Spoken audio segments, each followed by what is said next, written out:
советување дека ќе работат на подобар стандард на работниците. Партиите и политичарите го честитаат 1 мај.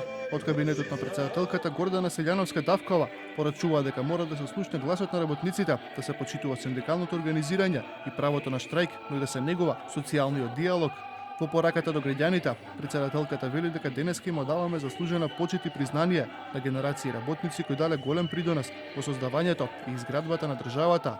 Кој потсети и политичарите на задачите кои тие мора да ги завршат за да живееме во подобро општество. 1 мај е вистинскиот ден кога ние, носителите на власта, треба да се запрашаме дали и како се остварува правото на работа, дали секој има слободен избор на вработување, дали вработените се заштитени при вработувањето, дали се соодветно материјално обезбедени при невработеност, дали секому под еднакви услови му е достапно секое работно место, дали заработувачката е соодветна на трудот, дали секој вработен има право на дневен, неделен и годишен одмор, дали се почитуваат колективните договори. Пред нас се многу проблеми и дилеми што мора да се надминат.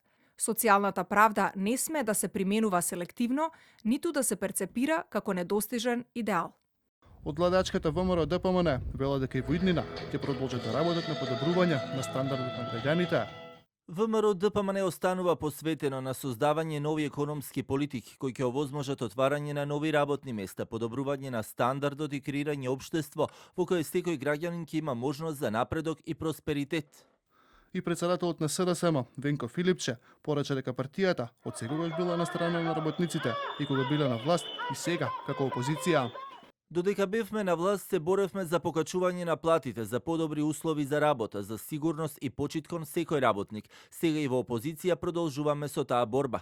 Од собранието, претседателот Африм Гаши истакна дека работниците заслужуваат соодветна поддршка и почит. Како државни институции, нашата врвна обврска е да создаваме услови за сигурна, правична и достоинствена работа за сите. Вашиот труд заслужува да биде вреднуван соодветно, со почит и со поддршка. Се огласија од коалицијата Вреди, од каде порачаа дека остануваат посветени на враќање на достоинството на работниците како темел на секоја демократски и праведна држава.